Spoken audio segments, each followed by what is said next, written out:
I can hear some of you thinking, I don't have time for this. I can't do this. Ain't nobody got time for this. This live stuff is for other people, not me. I hear the fear. I hear that you're not sure about doing this because it's not you. It's not your personality. Some of the objections also that I hear is, we don't want the organization story to be about me. Me. And I love live behind the scenes. Like, that is something that I like. It shows how people set up their events or start organizing their people, their volunteers, how they plan. They might even give you some behind the scenes tips on how they're planning to get the planes to fly by just as the parade is stepping off. So they might do behind the scenes and tell you about how they're planning things out. I think that's the most exciting, that kind of stuff. Well, and it gets your audience excited, and they can see what it is you're doing, because even just saying that you're doing something, it's seeing it and seeing behind the scenes of how it's getting done. It has a different feel to it. Change the Reel, a podcast with Monique Velasquez and Piper Kessler. For over 20 years, we've run a video production business that has achieved what only 3% of women entrepreneurs have done. Exceed $250,000 in revenue. We want to see business owners that look like us succeed. That's why we've started this podcast. Change the Reel will drop twice a month. We'll release 2 types of episodes. One is with Piper and I kicking it and talking about using video in business. And the second features conversations with business owners using media to drive diverse perspectives. This is Change the Reel. Representation starts here.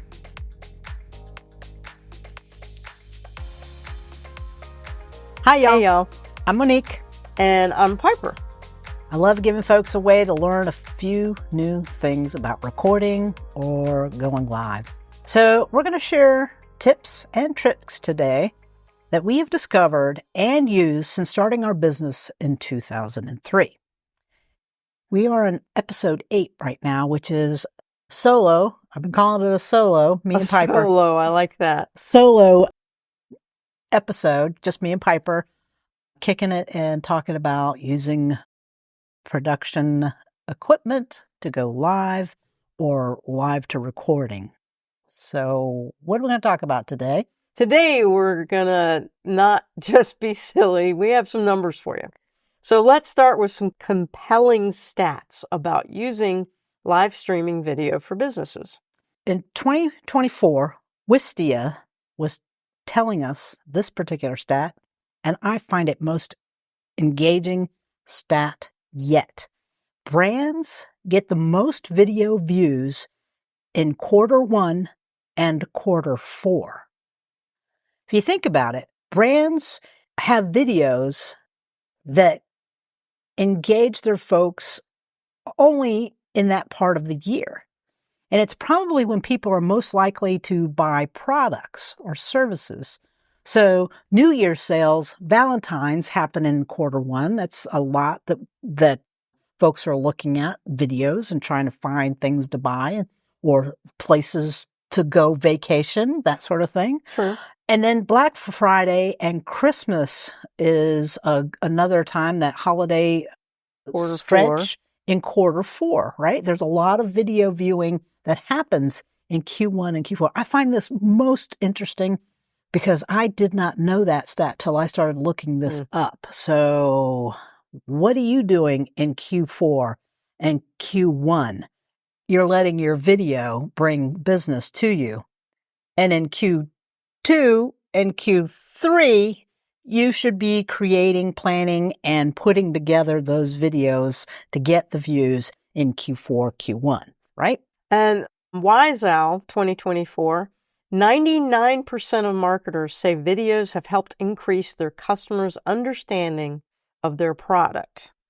And this shouldn't be a surprise. Your product, service, videos will help your audience understand what your product or your service does and how to use it or how it solves a problem for them. Whether you sell skincare products, electronics, or how to get more free time or financial freedom, This type of video helps your customers see themselves using your product or service. Now, these stats come from Wistia 2024 and Analyzify. Why do they have these stat 2025. companies be some weird, It's all configuration? branding. Live video or live streaming has grown in popularity over the past few years. We're talking about live streams, live webinars, event streaming. So here's some more insights on using live video. The majority of marketers who run live events do so monthly, being consistent. 38% of people say they do live events to engage prospects and customers. So webinars are the most common type of live event that brands put on and think of. Okay? 38% of brands use live events to engage with prospects and customers. And I don't do TikTok, but they say 64% of TikTok users love live content. Seeing people get out there and be in front of the camera, doing their live engagement is something that we are seeing those stats support. So how are you using your live content? Are you trying to engage with your clients? Are you showing demos? What is it you're doing? So think about how or what is it you're not doing? What is it you're not doing, right? Let's talk a little bit about what live streaming is. Live streaming is the streaming of video or audio in real time or near real time. It's often referred to simply as streaming. The real-time live nature of live streaming differentiates it from other non-live broadcast forms of stream media, such as video on demand. And what does that mean? Think Netflix, Hulu, and all the other streaming platforms. That's video on demand. Vlogs and video sharing platforms such as YouTube, Twitch, Vimeo, and those things where you actually have a channel and you post for your own content. I mean, what do you watch live? I watch sports live. That's something that's probably not going to change. I like watching concerts live, events that are happening either local or in national, international stages. Award shows, that is something that I like to watch live. I'm not a gamer. It's not something I like to watch, but I get it. But what I do watch live, I watch personalities and brands behind the scenes content, how they did things, recapping, that sort of thing. And I also watch live inspirational talks and presentations about how to manage my business or mindset. You watch that live? I'll watch it a lot recorded. Yeah, well, I mean, it was live. It was recorded live. It was recorded live, but I enjoy watching those. Yeah. So that's something that I watch. That's what I engage with. This idea of what you watch live, this is where you and your company, your brand can use live streaming. And why live recording, streaming content, versatility? So the reason you want to live stream is because you have versatility in your content, right? It's not just a talking head, review or something like that. Right. What do you like watching live? You might want to think about that, because what you enjoy watching live might also mimic what your ideal customer or client watches live. So if you think about it, we are all looking for different kinds of content. Like you said, you'll watch some stuff live, you'll watch some stuff recorded. I will too. And it's not just a usual business card or testimonial that we're talking about. It looks different. It looks different. And it has a different presentation. It's a different feeling to it. It can be used various ways, from product launches and tutorials to Q&A sessions. Or demos on how to use something. This versatility allows businesses to keep their content fresh and engaging. It can also save time if planned out correctly. I will say sometimes the live events, it's interesting because even for a product, because the people who are there, who are engaged, will also let you know how they're using the product. And as a person who uses the product, it may not necessarily be how you're using it, and gives you a new idea. Right. It's not, or they're using in a way that was not intended. Not intended, but is a very valid way to use your service or product. Right. Live streaming is important because it facilitates real-time communication. It allows for immediate audience engagement, enables businesses to connect with a wider and maybe even a global audience. That's exciting. Let's start with a list of live recordings or streaming ideas that you might be considering. Live interviews, a talk show, a podcast, panel discussion with a virtual audience that can interact and ask questions of your panelists or maybe from us. And that interaction would create engagement. Another way to do this too is a live interview might be specifically for a testimonial from your business or your product, or a review of your business or product, not just a testimony, but a review. Live from the field, you can show live action or doing your special sauce, a factory install, school kids visiting the office, introducing volunteers, activity that has a low-key impact. So live from the field, a lot of people think of, oh, let's just, go live right now. And so sometimes you need to have this be a little bit better planned out or thought out, because it can be, hey, we just got this great X-ray machine and we're about to be able to do some better high-tech diagnostics for either a dentist or some sort of medical facility.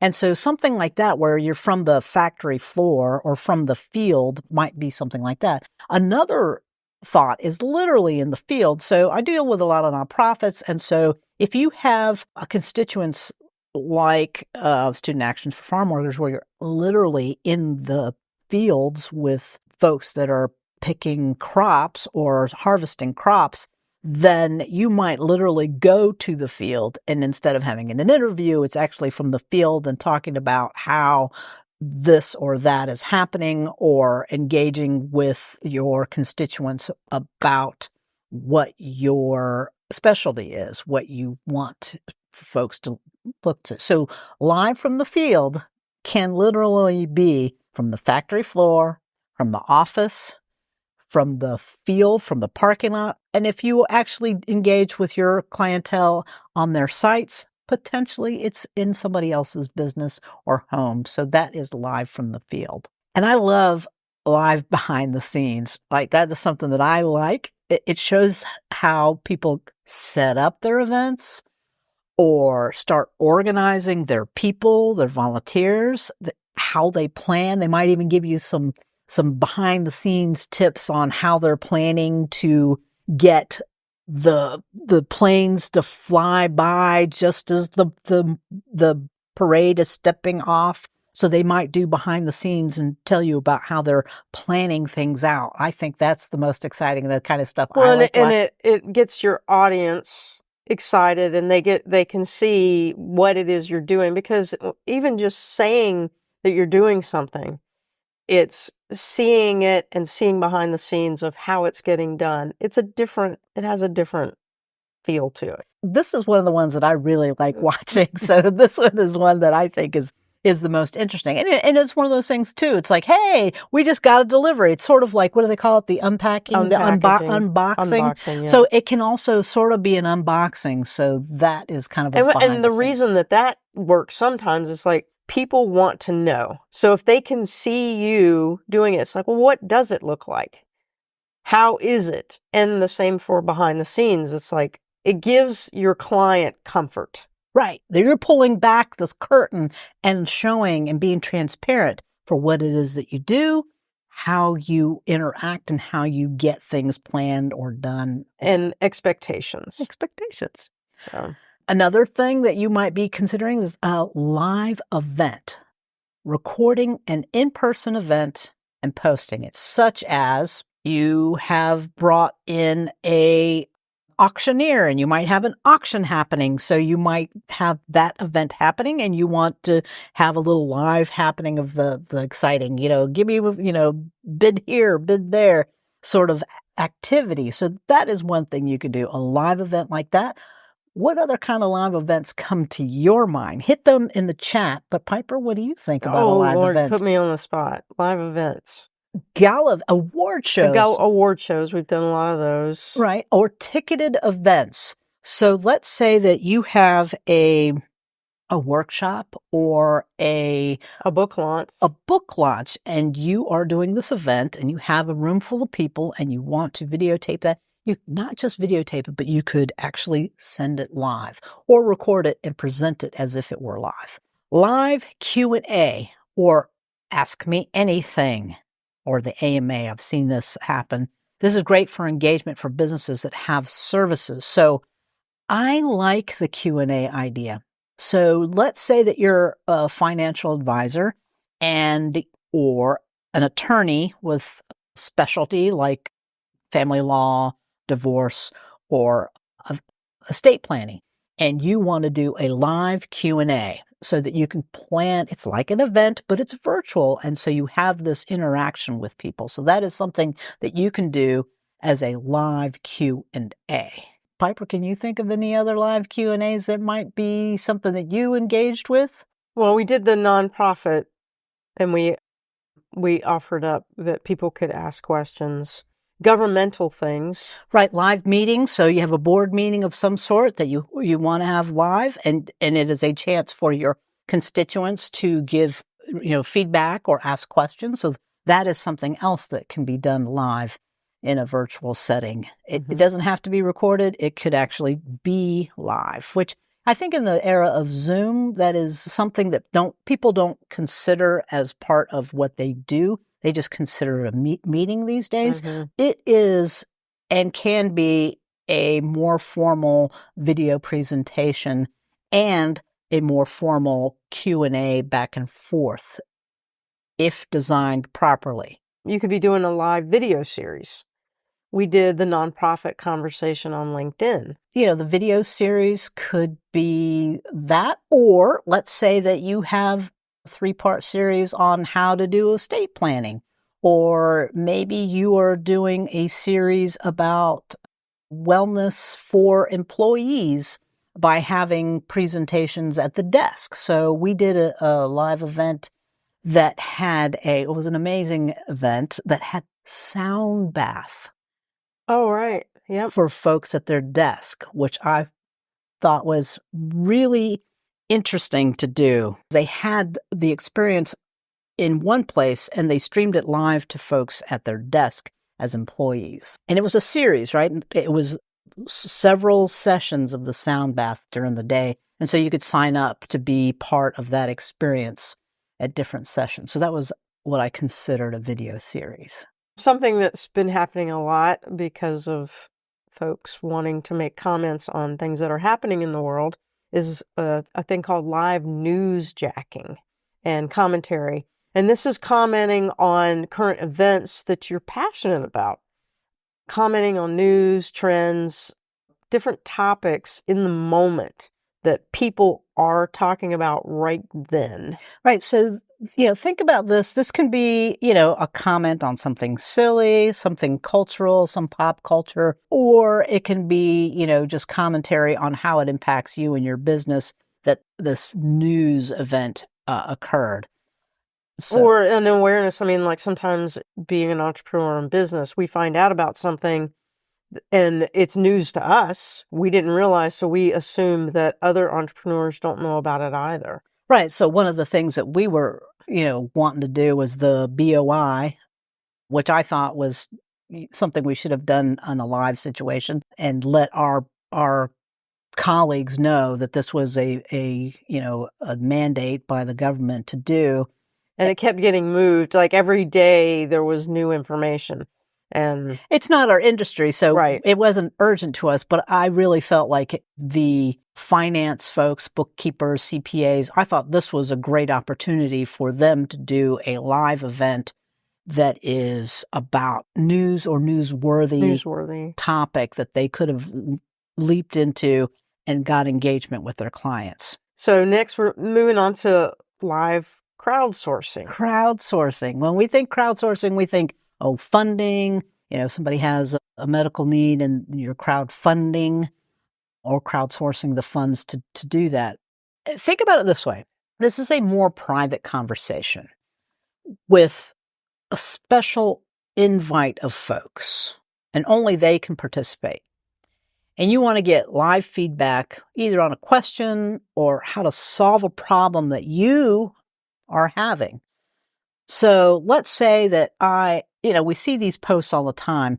Hey, I need, babysitter or dog sitter because I'm going away for 3 months, or a house sitter, I'm going away three months.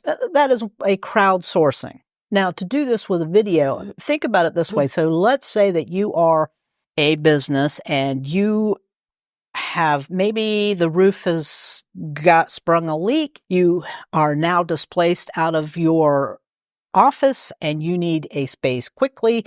You can email your contacts, or you could go live and say, hey, I'm looking to solve this problem.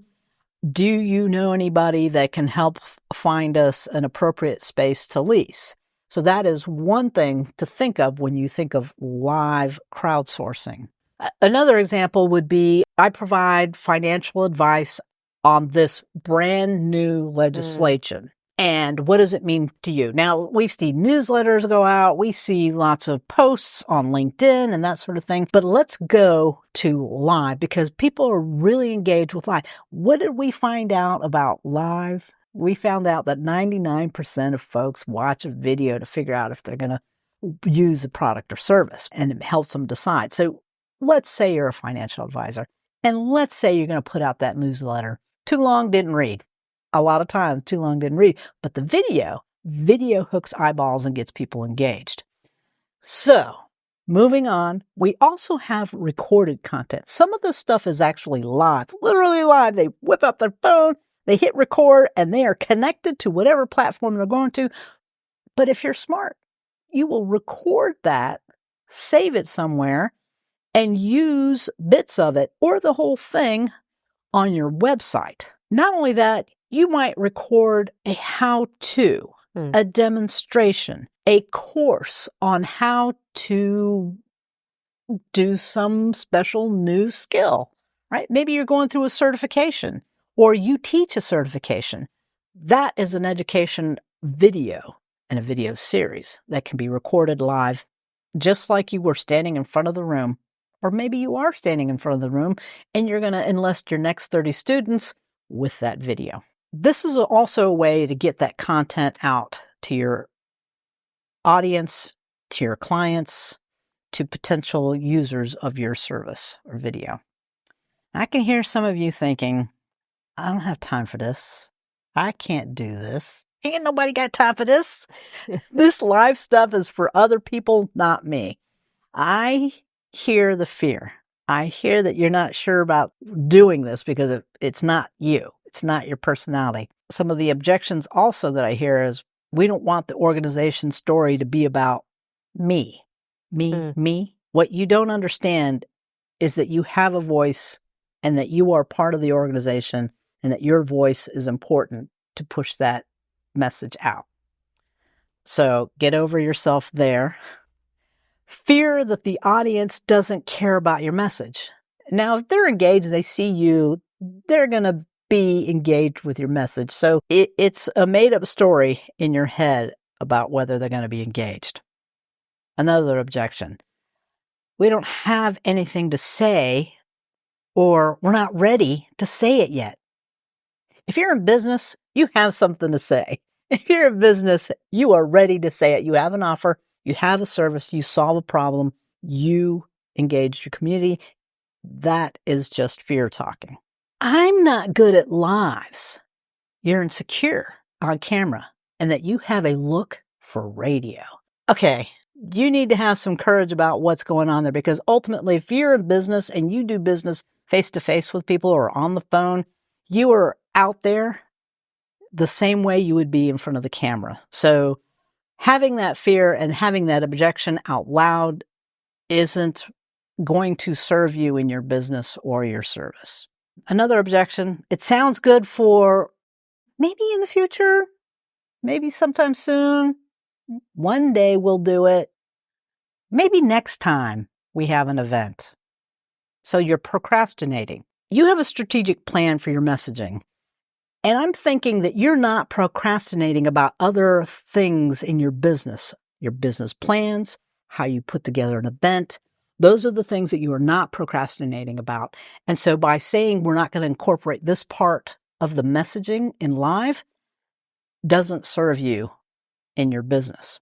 You don't have a good grasp on technology. You're not very skilled with going live. And this is where, having that plan in place and having somebody on staff to be able to do that is important, because you're missing out on this opportunity to use that story, that voice, that passion about the mission, about your nonprofit or your business, leaving out those EDs and those CEOs. That is a big mistake in my estimation for leaving them out of your messaging and your plans for your messaging for your company. So you're having a lot of this dialogue in your head about, I don't have time, maybe next time, it's not in the plan, it's not going to serve us. And so take a moment, honor that feeling of trepidation and intimidation of the new activity, going live, using that live, using the video, having a course, selling the course. This is something that is part of the plan. It is true that you will feel that. You need to sit with that for a moment and then decide, how is that serving you?